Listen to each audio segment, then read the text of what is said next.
It is Monday the 8th of July 2019 and I'm going to head out and get some of these PCC election leaflets delivered around Sunnyside.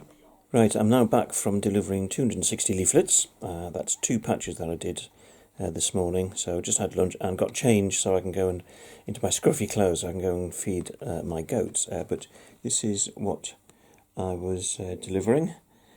So it's basically our call for people to go and vote for us in the PCC election, and it's our reasoning as to why it's a waste of money and why it is the by-election is unnecessary and is another waste of money. Plus, if we're elected, obviously I'd be arguing for it to be abolished, but would also be arguing for community policing to be increased, because that is our key priority.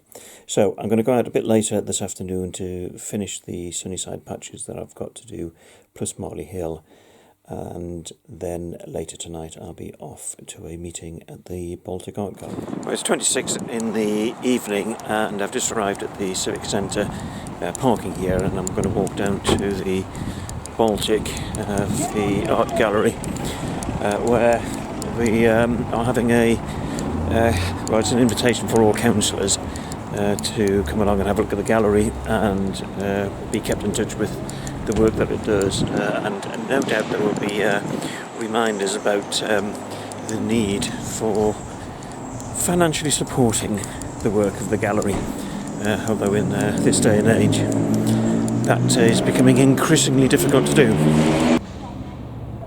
Well, here we are. Well, the meeting's now over, and interesting briefings on a range of projects that they've got going here and at the Sage. And I was particularly interested in one of the projects that they've got, which I dubbed the 21st Century Hanseatic League, where they're looking at forming a sort of a working partnership with ports and cities in the Baltic and Scandinavian area, regardless of what happens with Brexit. So I was questioning them about that, and they were also talking about a project they have for it's an educational project for helping to address food waste and increase people's skills in making food and being able to use the leftovers from making recipes which would otherwise be binned. So anyway, the meeting is now over, and I had a quick pop into one of the galleries where everything was made from waste, and I think we run that. That was quite a fascinating exhibition, because it really was all made from carrier bags, which it actually looked like real rope.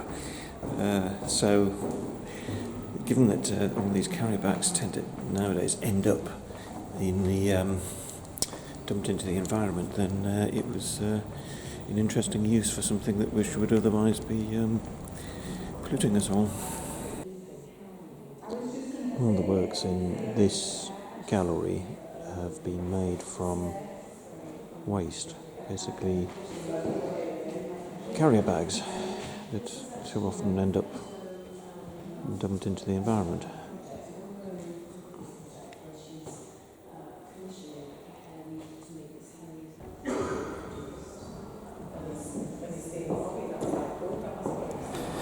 Well, I'm heading back to the Civic Centre now, but just had a brief chat with Martin Gannon, leader of the council, about cabinet reports at council, full council, because there was a suggestion he made at the last council meeting was that he was going to abolish them. Now, I've got to say that the format that the reports that are presented on behalf of the cabinet to the council are interesting, but they're interesting as newsletters. It tells me absolutely nothing about what cabinet members are doing, who they're meeting, how they're developing policy for the council. So, frankly, I just don't think that's good enough. We need to know what these people are doing, because they are paid in addition to their basic allowance of 10 grand, they're paid something like another 15 grand to be cabinet members. So we need to get our money's worth, and there needs to be some kind of reporting system so that we can monitor and scrutinise what they're doing.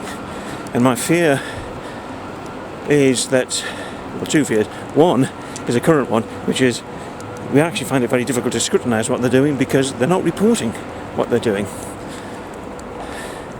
And secondly,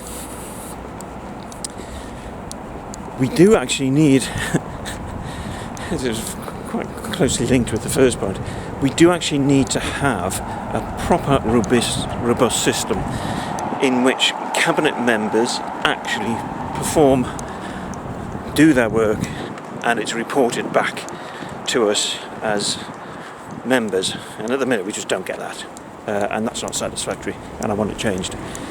So I've told Martin that that's how I feel, and I've told him that we should keep the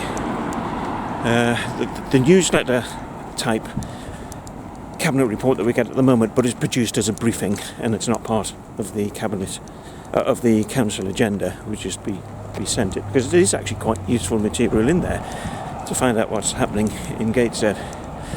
But there needs to be a cabinet report that actually says exactly what the cabinet members are doing, how they're developing policy, and so on. And at the minute we're just not getting that.